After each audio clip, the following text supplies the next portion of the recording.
All right, we're back with the yellow Seadoo 300. Now, if you haven't seen the previous episode, go check that out before this one. If you have seen the previous one, thanks for watching that. Now let's get stuck into this thing so we can get it back in the water.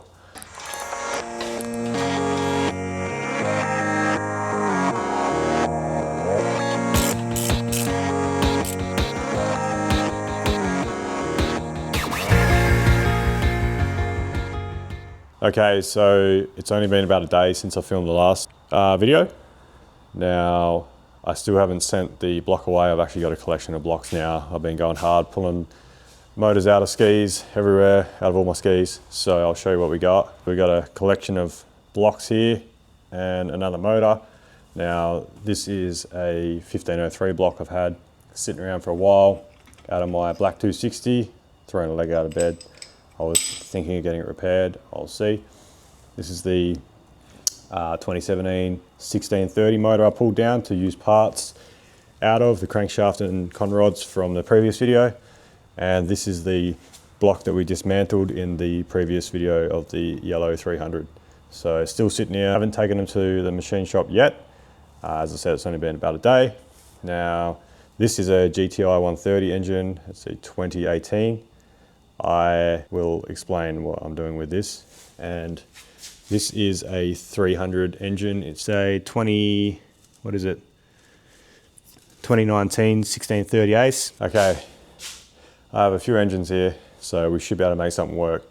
Now, the only reason I've decided to do what I'm going to do, I'll explain to you. So this 300 engine here is from my grey. Okay, so that's my grey 2017 300. Now I'm still doing some hull repairs on it. Looks pretty average at the moment. I had only just put this engine in here. I haven't even used it at all. I literally put it in here, ran it, and I didn't even put coolant in it. I just fired it up, it ran, and left it at that until I finished the hull. Now I really didn't want to pull this ski apart because I had only just finished it. So, you know, I've gone through the effort to put it all together, got it running, ready to go for when I repaired the hull. And yesterday I decided to pull the engine back out, and I'll explain why. Okay, so this is the engine out of the 2017 grey 300. Now, this was originally a 300 engine that I built. It's got ARP main studs, ARP head studs, Kelf cams, valve springs. Yeah, and it's freshly rebuilt. I put like, I don't know, a couple of hours on it. Now, because this was going into my 260, I had to use the 260 PTO housing and the 260 blower, along with the 260 flywheel. So it's a bit of a Frankenstein engine. Now, I do have an upgraded impeller to bring it up to, I think it was 16, 17 pound. So that's why I was putting it in the 300. But I've decided I'm going to put this back to original 300, put it into the yellow 300. So it'll be as factory. Only reason I decided to do this was because I want to use this 2018 GTI 130 engine and put this into my black 260.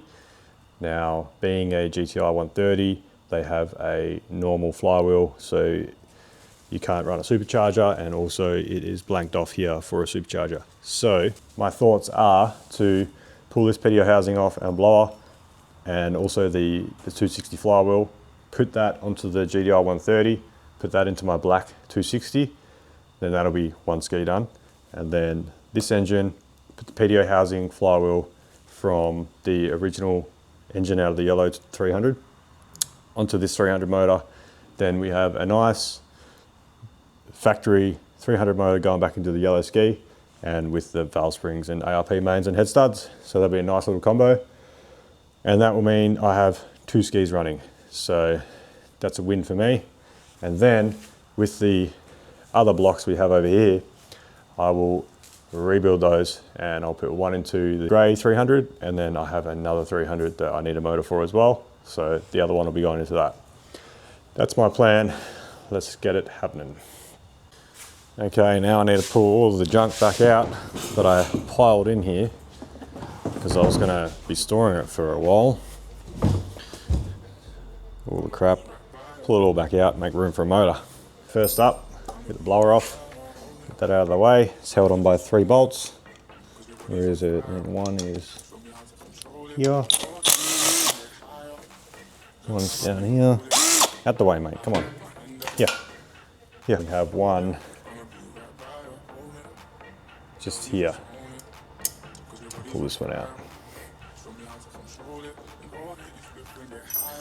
Okay. Well, that was easy. There we go. One supercharger. Water pump off.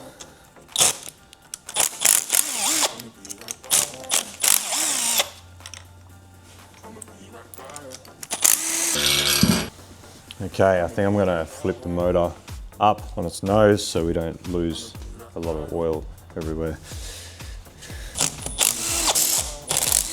Unfortunately for me, I used gasket sealant the last time I put this motor together, so now it's gonna be a pain to get apart. And we have oil leaking everywhere. Jesus, I drained this thing. Couple of rags.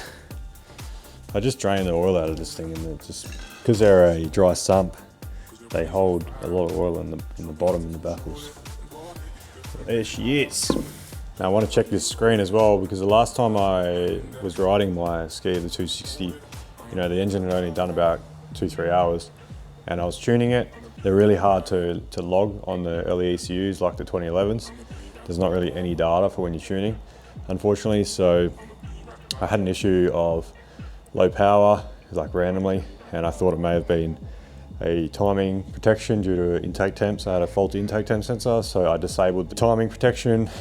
I thought I may have hurt the engine because I started getting oil light, no noises or anything. I picked it up pretty quick, but the oil light was coming on, it was coming and going. So I pulled the filter out, not a lot of metal in there, it was all right. So I was thinking maybe it was just a sensor, and I never rode it again since then. So it's a good time to just check the screens, make sure there's no metal in there, and that should give us a good idea whether the engine is still good. We'll just check this screen. Oh, there we go. Looks okay. There's like one, what is this? Oh, it's a bit of sealant, I think. Yep, bit of sealant, that'll be from me, because I did have to seal the rear PDO housing on. But as far as metal goes, there's nothing, and I will check the suction pump as well. All right, so we're gonna go ahead and pull the flywheel off. Get that out of the way. Now these flywheel bolts are ARP, so they are reusable.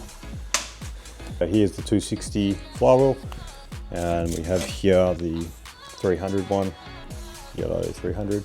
So the only difference is the teeth that drive the blower. They're a different tooth, so that's why we have to change it. Otherwise the supercharger won't fit. Now I remember changing this crankshaft coupling. I don't know why, but I was told to do that. So to take the 261 off, to take the original 300 one off and put the 261 on there for my prop shaft. But then when I put this motor into the 300, the grey 300, I didn't need to change this. So like the drive shaft went straight in. So I don't know why, but I'm going to double check it now. Make sure this prop shaft will go into here before I put this motor back together. Okay, here is the prop shaft from the yellow 300. I'm just going to test fit it. Okay, well, that goes in there fine. Now here's the crankshaft from the yellow 300. I just want to make sure they are the same.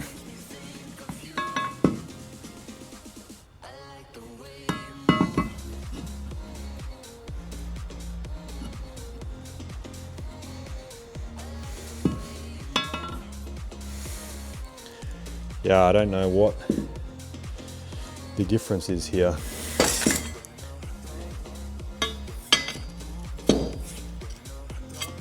Yeah, I don't know what's going on.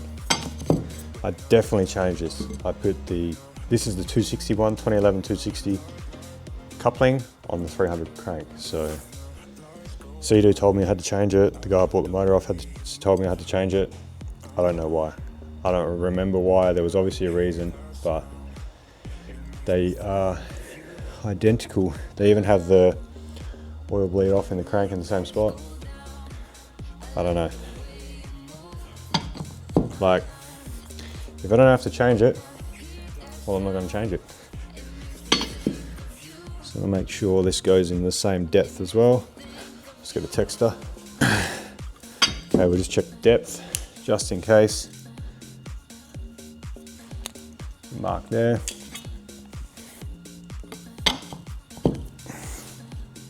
It's the same. Identical, don't know. Well, if I don't have to change it, I'm not going to change it. Now, oh yeah, this is what I wanted to explain. So this little thing here, sometimes it gets stuck in the motor, sometimes it's rubber, sometimes it's plastic, depending on the year model. Now what this does is it disperses the oil over the prop shaft. So it keeps the shaft lubricated. So these little things here, you can see, they will spray the oil out around the shaft and keep the splines all lubricated. So you got to make sure that's on there. It doesn't take long for the shed to get so messy. Look at all this shit everywhere. All right. Now, the other thing to check with these, this is your magneto and crank sensor pickup. Now, a lot of people just put them straight in. You want to pull them apart, they just slide together like that, and check behind here, because a lot of the time you get rust and dirt and all sorts of shit because it's magnetic. It all builds up behind here, so you just want to check behind it. You can't mess it up, it's on a dowel, so you can't mess up the pickup. Let's have a look behind this one. Yeah, look at the crap behind there. So it's a good idea just to clean that out. Now stick this on.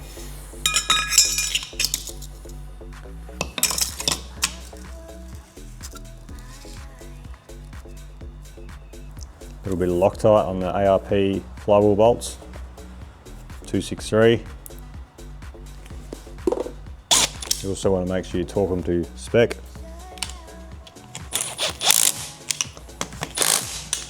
The other thing to check as well is these starter drive washers. They try and catch you out all the time. So on the starter drive washers you have two here. Now you want to create like a little UFO with these, so they go against each other. Now there's supposed to be three and they always get stuck on here, so if you ever pull one apart, make sure you locate that. Put that back on there. Okay, 3 washers on the starter drive. Looking good. The other thing I need to not forget is on the 300s, the supercharger oiling comes from this little jet here. Now on the 260s, they have a little oiling thing that comes out of here and hangs over this way towards the blower. I've put a grease nipple in there. I need to not forget to pull that out and put the original oiling jet back on, because that will be a major issue. Now to unpack everything back out of the ski. It's open. We got everything organised in the boxes here. These things are perfect. You can get them from Bunnings. And every time I pull something apart, I just write on top. Neatly organised. That's what you want. Now we got jet pump. We'll need that later. Okay. This is what I wanted.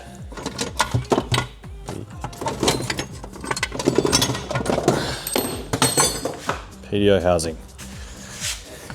Okay, so get rid of all of that.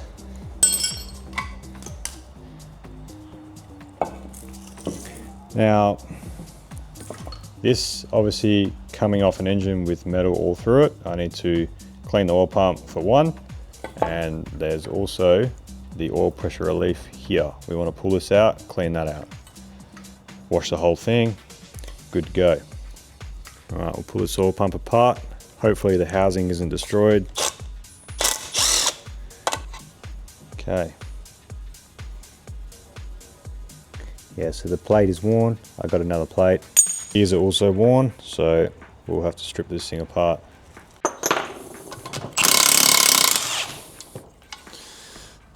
Okay, this is our pressure relief bypass. It's so tight I had to use a 1/2 inch rattle gun on there. So we'll just dismantle this. Should be a little, there's our little pressure relief there. So we can give all this a nice clean out. Another bit there, yeah, so you can see, you can actually see the metal filings on there around here. So it'd be good to give this a nice clean. I've also got the internal oil pump dismantled here. So we'll go and give that a clean, and then I have new plate to go on there. And also some new gears. All right. So now I'm just going to go ahead and get this PDO housing all cleaned up, clean all the metal filings out of it.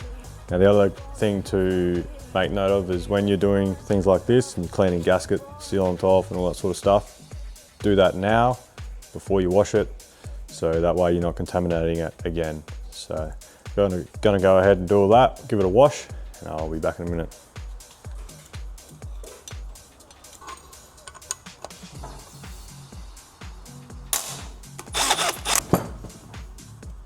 I just fucked up and it could have been very, very bad. It could have destroyed the engine on startup.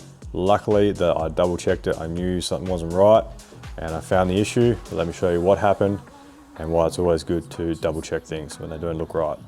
So remember our little pressure relief that I was pulling out to clean? Well, I just finished cleaning, I was putting everything back together, and when I wound the nut in, I noticed that it went in further than it originally was. And I thought that was a little bit strange. Now I had to use a 1/2 inch rattle gun to get this bad boy undone. It was so tight. So I used my little 3/8 rattle gun to wind it in, and it went in a little bit further than I thought it should. So I went over to my other PDO housing, and just as I thought, it sits sort of flush with the PDO housing, so I knew something wasn't right. So then I came back, pulled it back out, and I am so lucky that I did this because it was smashed to pieces. So this is a little outside collar and it just crushed it. And obviously that makes sense as to why the nut went in further than it should. There's like a little tower thing here, that went on here. And yeah, it just smashed it to bits. So if I hadn't have picked up on that, well, it would have, for one, had metal in the engine, and your oil pressure relief may have been, it should have been stuck closed, but if it wasn't, we would have had no oil pressure and it would have destroyed the motor. So little lesson there, just to double check everything you do. If something doesn't look right, just check it again. Now I've stripped it all back apart again, and I'm going to completely wash the whole thing out again, just to be sure that there is no more little bits of metal in there. All right, PDO housing's all cleaned up, ready to go. Luckily I had a spare pressure relief. I mean, I have so many Seadoo engines ripped apart, so got plenty of them, luckily. That's all done, back together. Put a new oil filter in there, ready to go. Got a new PDO housing gasket here, so we can bang this thing back together.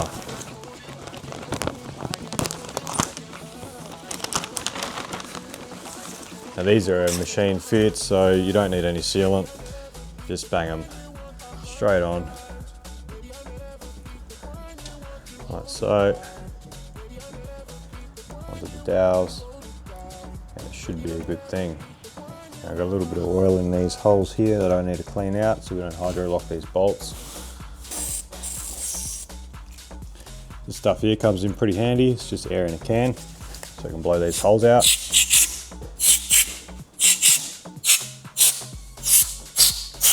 All right, let's put this PDO housing on.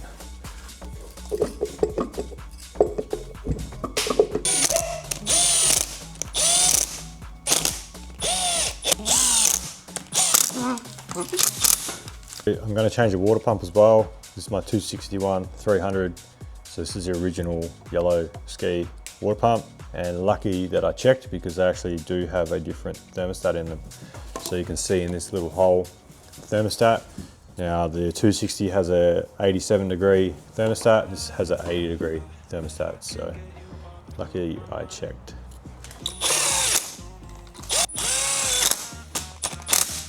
Almost done. So a couple more things to go. We have this that was obviously destroyed. So we got another one here, spare laying around.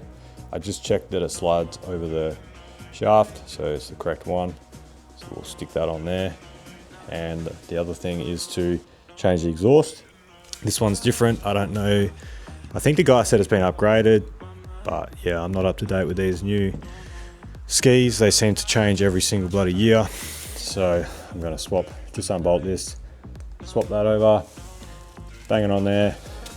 I won't have my wideband anymore, but I shouldn't need it anyway because I'm just gonna leave this factory for now.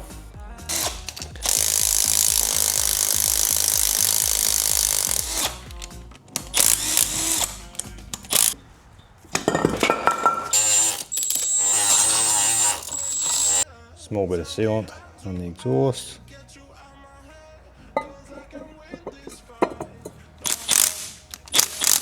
Okay, I just thought I'd check this suction pump while I'm here. It's only a few bolts. I'm glad I did because there is a little bit of sealant in here, which is kind of expected because I did glue the PDO housing back on instead of using a gasket. So obviously there was a little bit of excess sealant. So just pull this out. There we go. A couple of bits of sealant just here. Nothing major, but it's good to clean that out, get that out of the system. Okay, so what I'm doing here is plumbing up the exhaust before putting the engine in. It makes light work now while the engine's not in the way. Also put the intercooler in at the same time.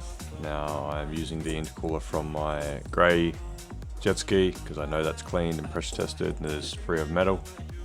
Okay, we got the motor ready to go back in now. There is one last piece to the puzzle, and that is the supercharger. I actually have two superchargers. I bought two brand new ones from China. Which one to put in? This one was $1,200, this one was $800. They look pretty well the same. I measured them, all the measurements, everything's the same as factory. This one looks more factory bolts and the coating. This one, not so much. There's no brand, nothing on there, there's no part number, different bolts, but it was more expensive. So I don't know which one to use. They both have the outlet for the whirl out of the blower. Now this one has an O-ring, the other one doesn't. Easy enough to put an O-ring in there though. So yeah, I'm not too sure which one to use. This one looks a little bit cheaper, and it was cheaper. So I was just having a look at the shaft, and I can see, wait for the focus, there's a chip right here. I don't know if you can see that or not, but there's a slight chip on the shaft there. Doesn't look all that nice here either. So I think I'll go with the more expensive one. Give this one a run, see how it goes. It may explode, it may not. I guess we'll have to see.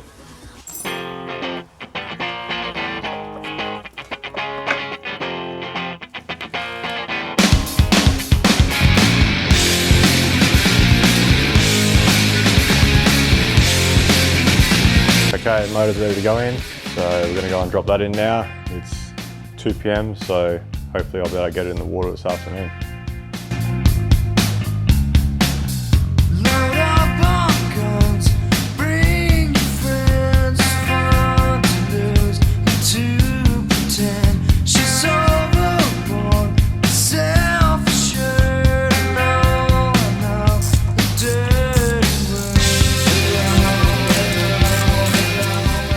Making some good progress. We got engine all bolted in, mounted up, we got all the hoses connected. I need one hose connected for here.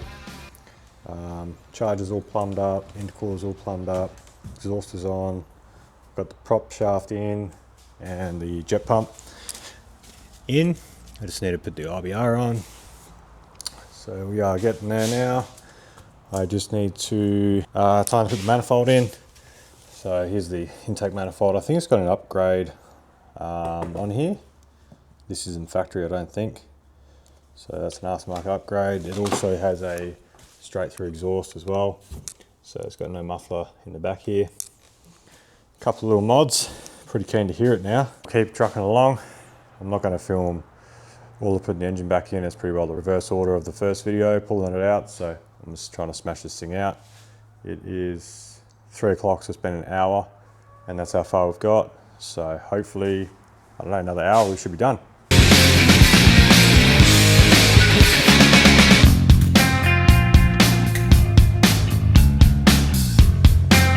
Okay, finally, she is almost ready to turn key. I'm just putting a little bit of coolant in. I had to go get some coolant, oil.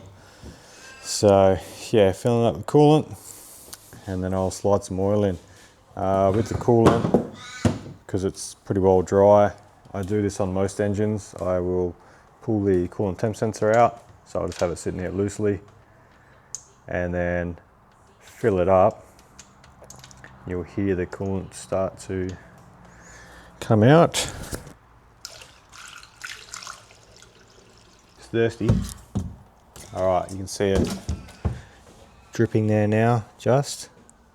So I'll just crack this. It's a nice flow, so there's no air in the cylinder head now. And that should be pretty well bled up. Okay, finally, we're done. What time is it? Let me have a quick look. We started putting the engine in at 2 o'clock, and I had to go grab some oil and stuff. It is 4:30 now, so not too bad for time. I have never powered this ski up since owning it. I don't even know how many hours it's done. So we'll power it up for the first time. Now, I do have a battery connected to it, just in case. So, and I also may just unplug these injectors just to get a little bit of oil pressure up before it fires up. Okay, let's give this thing a little crank. How many hours? 148 hours. Not bad. All right, moment of truth.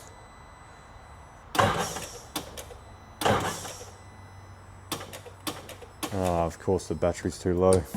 Let me find a jump pack. The Noco boost on there. All right.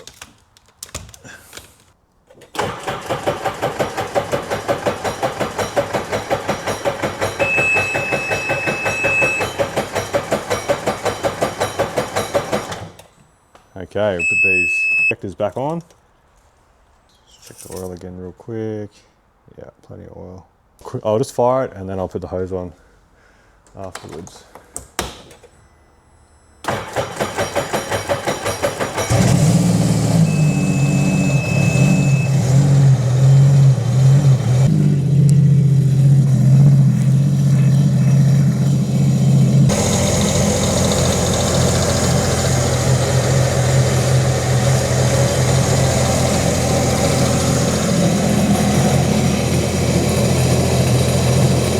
Okay, here we are. It's a new morning. So yesterday it's about 4:30 when I finished up. Sun goes down around 5:30 at the moment, unfortunately. So had to wrap it up. We got it all washed and cleaned up, ready to go.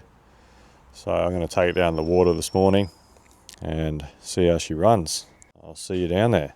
I almost forgot that I have a engine light on, so I'm just going to plug in HP tuners here and check that out. On these jet skis, they seem to move the diagnostic plug every model. So I just found the plug here. So that's for your diagnostics. Plug it in to my little adapter. All right, and that goes to my HP tuners, to Seadoo adapter, and then into my MPI2, and then into the laptop. I just want to see what's going on with this engine light before we take it out in the water.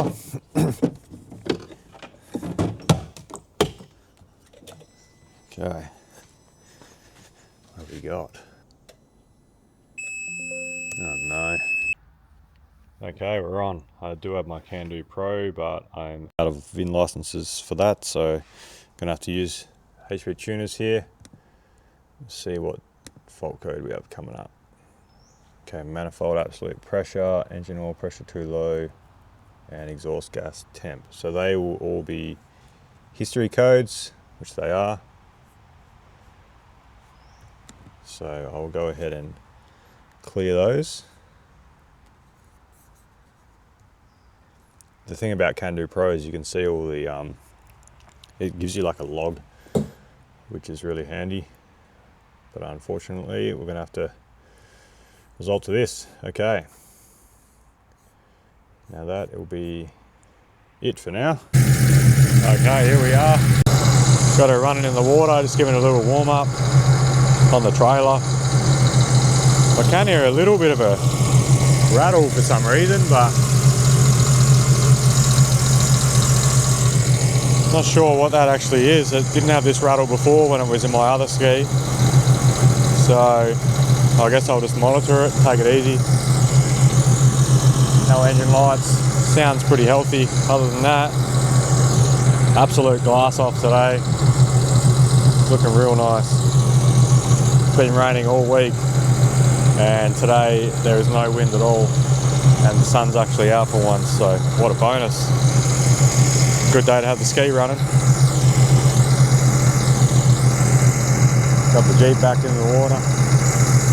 Let's give this thing a little test run.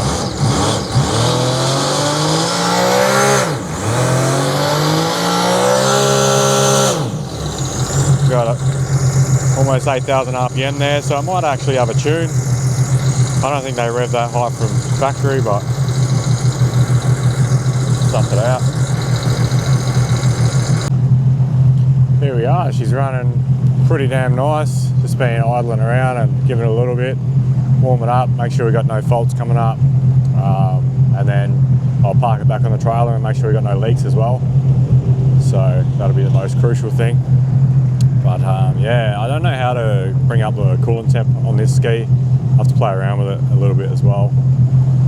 I wouldn't mind checking the coolant temp out, but yeah, I'm sure it'll be okay.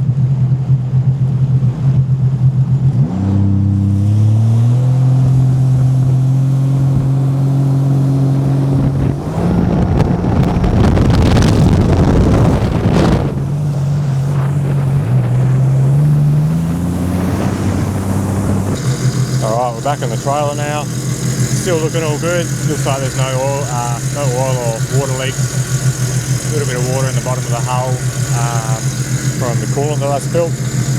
But yeah, she's good. No breathing. Real nice. Coolant's a little bit low. But other than that, yeah, she seems good. So I might go for a bit of a cruise. Enjoy this nice day in Albany.